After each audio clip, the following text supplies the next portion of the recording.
Liberty lifts her lamp beside the golden door. Give me your tired, your poor, she calls. And now, as the 20th century begins, the homeless, the tempest-tossed come as never before, searching for a new life, a new world, in a new century.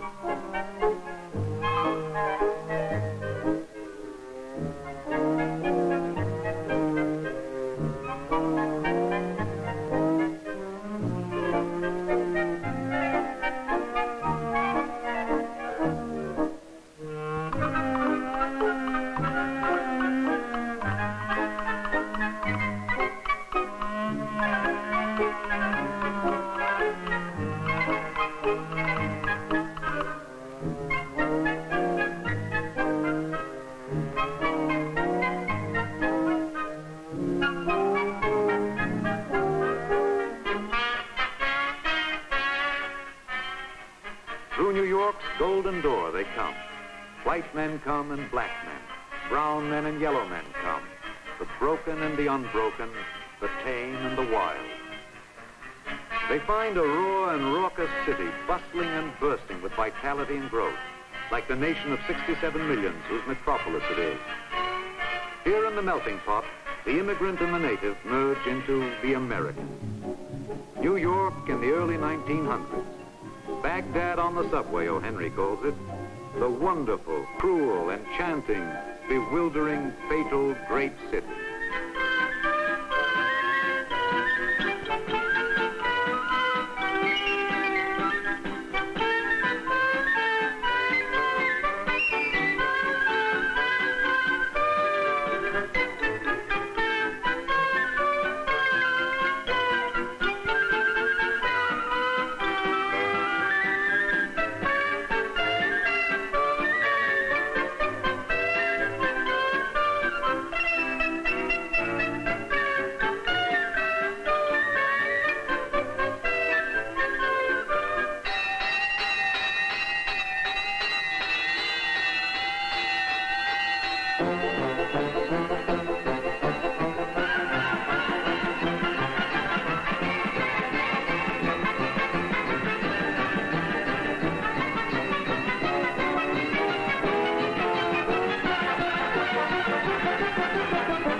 The biggest news story as the new century begins does not break in the biggest city, but 500 miles away from it.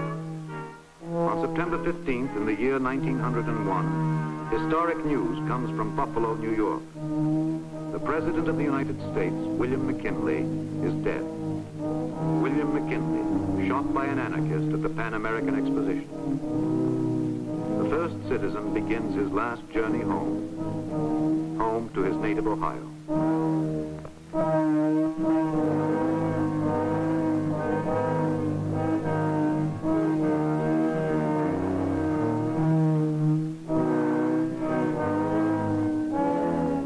One bullet, and the pattern of history changes instantaneously. The high place left vacant by the murder of the mild McKinley is filled by yesterday's vice president, today's explosive chief executive, Theodore Roosevelt of Sagamore Hill.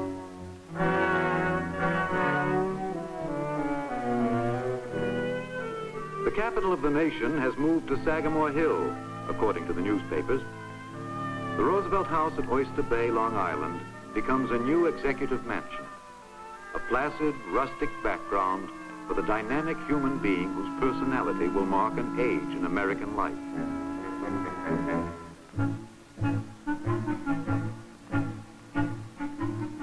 To enter the house is to know the man. Many-sided, colorful, unconventional. A lieutenant colonel of his own Rough Riders in the Spanish-American War, and hero of the assault on San Juan Hill. Harvard graduate and Dakota cowboy. Naturalist and big game hunter. Formerly police commissioner of New York City, governor of New York State, Assistant Secretary of the Navy. A man with a love of life, love of people, love of action. And now, by a fluke of fortune, 26th President of the United States.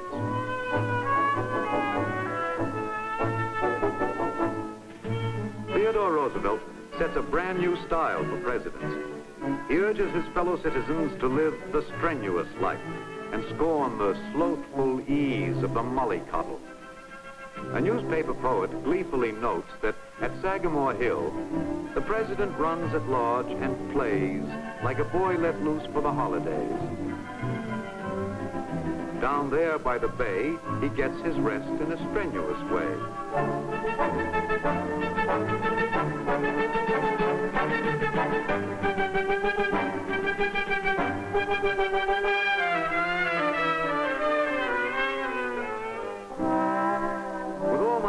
I believe in the joy of living, says Theodore Roosevelt. He has what he calls a rattling good time being president. Just being Theodore Roosevelt, a Yankee Doodle dandy, and millions share the fun of it with him. He's Teddy, TR, the Colonel, and his countrymen use his own favorite word to describe him, bully.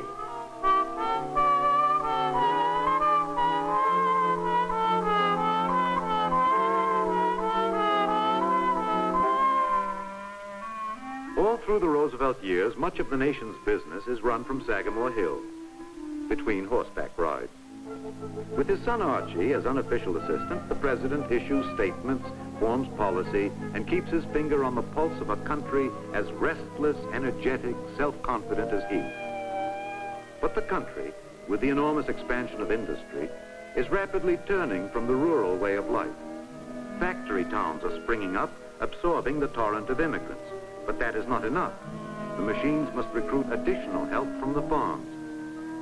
The full dinner pail is a Republican slogan, and there are more full dinner pails than ever before.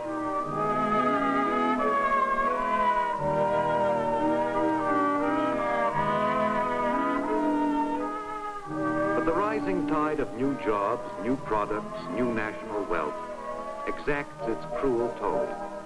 In child labor, in back-breaking hours, in underpaid women. The abuse and degradation of human beings by the machine. America begins to sit in judgment on herself. With the spread of mass production comes a crusading cry from writers, from labor, from politicians, from all enlightened leaders for social justice and reform to keep pace with the increasing mechanization that is revolutionizing American life and living.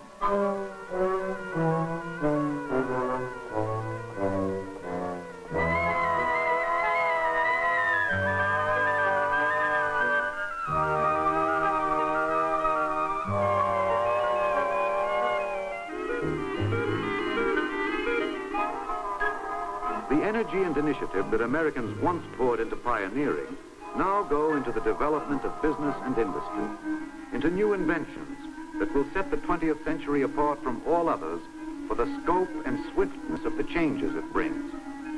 And profound change comes with the development of the internal combustion engine. The internal combustion engine mounted on wheels to form a portable fountain of energy. The horseless carriage, the gas buggy, the automobile.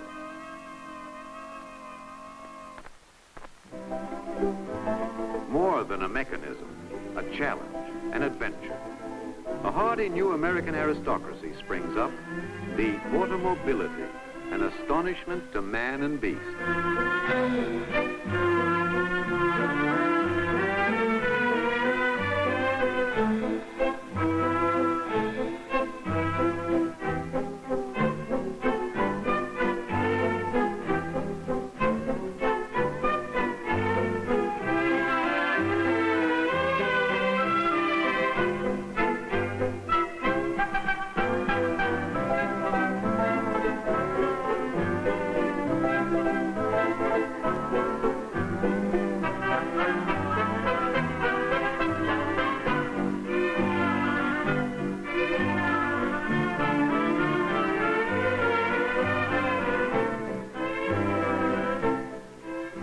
Begins as a plaything of the rich and sociologists roundly denounce it as a picture of the arrogance of wealth. But others recognize it as man's new servant, which miraculously modifies time and distance. What had been 10 miles becomes 1. What had been an hour becomes 10 minutes. With the automobility come new styles: goggles, linen dusters, motoring veils. You've heard the old familiar line, the cart before the horse, but now it has changed to suit the time, the cart without a horse. Some say that autoists who tear along at 15 and sometimes even 20 miles an hour should be locked up. But, says Mr. Dooley, the comic philosopher of the day, don't you think a man who owns an automobile is punished enough?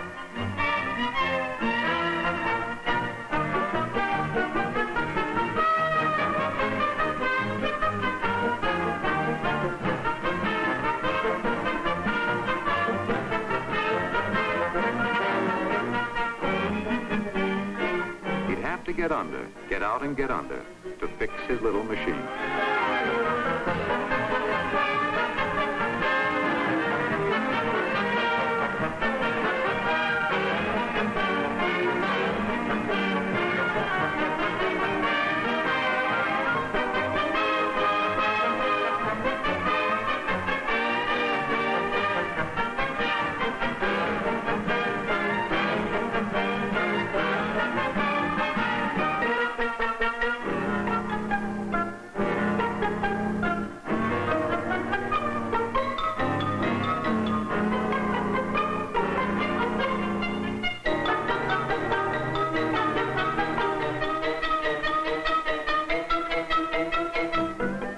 It was not an American who invented the automobile, but it is the Americans who make it into one of the most significant inventions of all time, by means of the assembly line, interchangeable parts, mass production.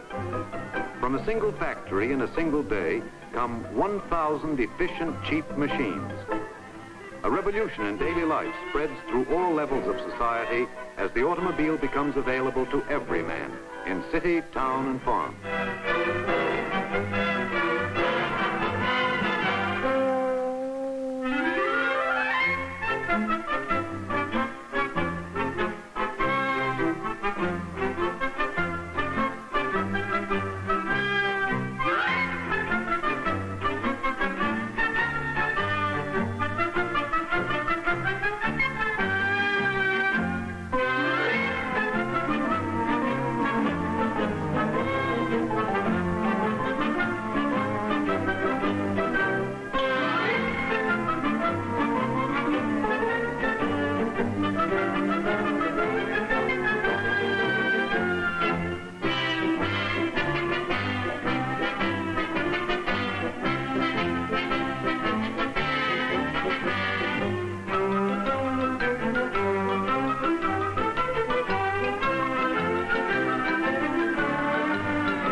Never before such a profusion of wealth and goods in a single nation. Never before such a diffusion of wealth and goods among its people.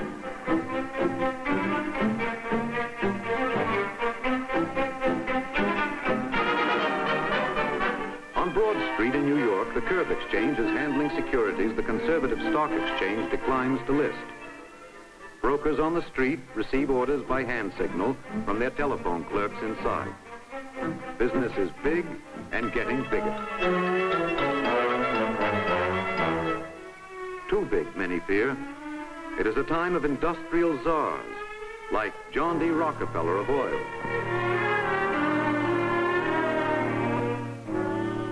Andrew Carnegie of steel, J.P. Morgan of Wall Street. Against what Theodore Roosevelt brands as the tyranny of plutocracy, he trumpets a crusade and becomes Teddy the Trustbuster. Re-elected by a landslide, no longer a political accident, the president continues to stir and stimulate the people with his fighting oratory. Says Mr. Dooley, a reproof from him is the same thing as a compound fracture. A word of caution will lay a man up for a week, and a severe reprimand will send him through life with a wooden leg.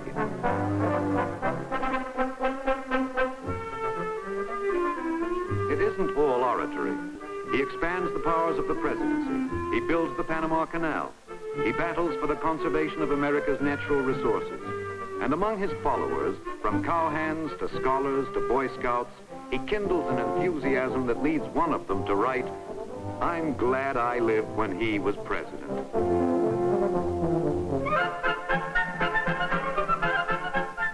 The hostess of Sagamore Hill, First Lady of the land, Edith Kermit Roosevelt. The strenuous life includes strenuous, freewheeling diplomacy. And in 1905, T.R. strides onto the world stage as mediator of the Russo-Japanese War.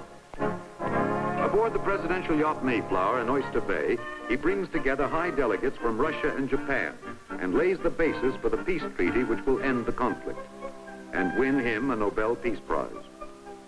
For all his international dealings, the president has a motto: speak softly and carry a big stick. And he has a big stick, the great white fleet he helped create, ready, as its admiral says, for a fight or a frolic. In 1907, the president sends the fleet on its first round-the-world cruise, which he considers his most important contribution to peace. Since the Spanish-American War a decade ago, the United States has had overseas possessions to protect. The ships serve notice.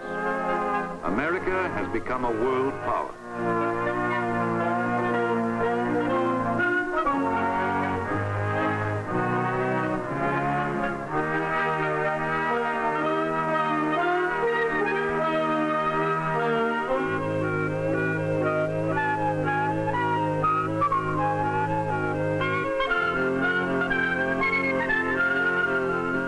Even the library at Sagamore Hill reflects the drive and scope of Theodore Roosevelt's personality.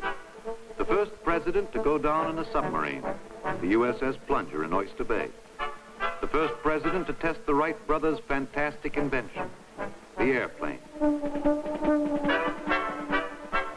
An adventurer in all things, Roosevelt is restless and eager in mind as well as body. Here in his private sanctum, he makes his mental explorations, ranging through the literature of his time and adding to it with works of his own. The Winning of the West, Ranch Life and Hunting Trail, and many another volume. No contemporary author of significance escapes him. Booth Tarkington, Henry James, Edith Wharton, here he touches minds with them all. But in the literature of the time, and perhaps in the literature of all time, one American stands out from the rest. Mark Twain.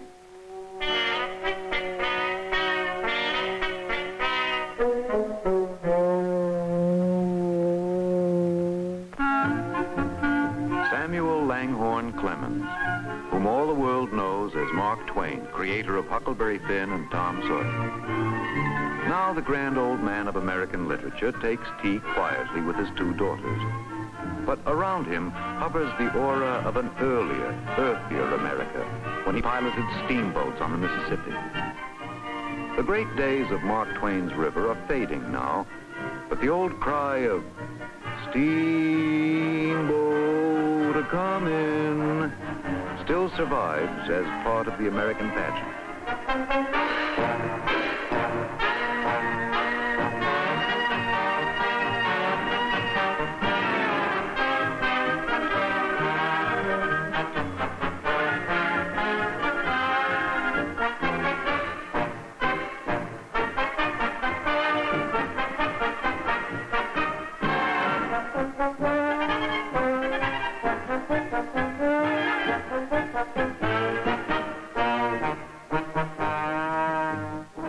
Another American pageant survives and flourishes.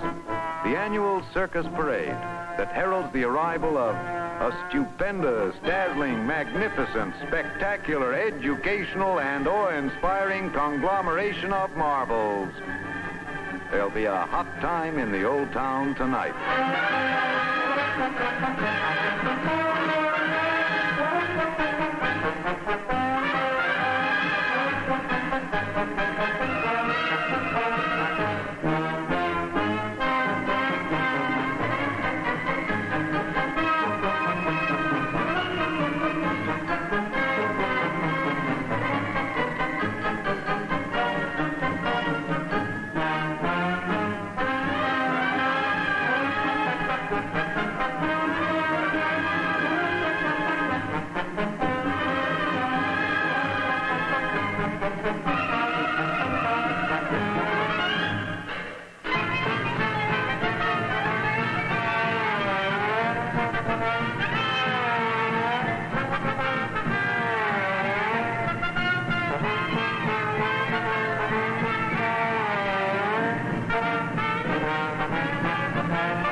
Nothing is too good for the American people, says a complacent slogan of a complacent day.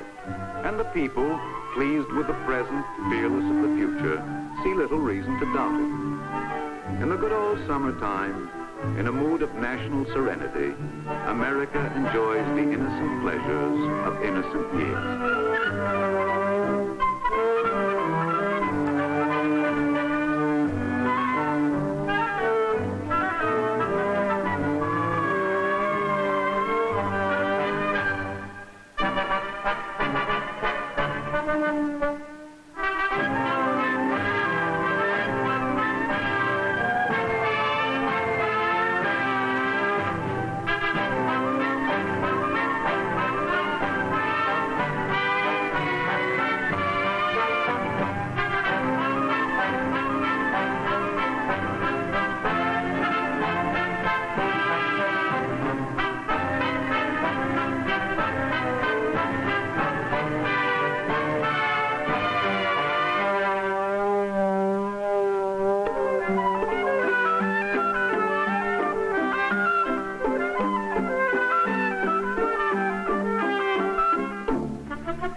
A young writer named Theodore Dreiser could scarcely believe his eyes at his first sight of mixed bathing at an ocean beach. It seemed to me that the fabled days of the Greeks had returned. These were nymphs, nereids, sirens in truth. Old Triton might well have raised his head above the blue waves and sounded his spiral horn.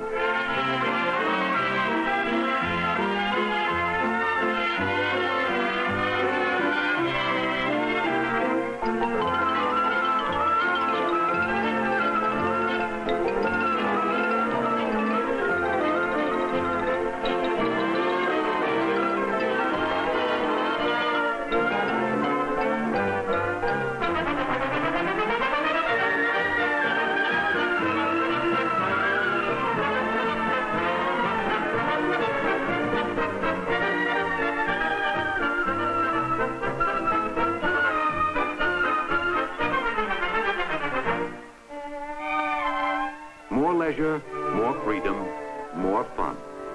And more people escape by the new electric trolley, by the new subway, by the new automobile, from town and tenement to new places of excitement and exhilaration.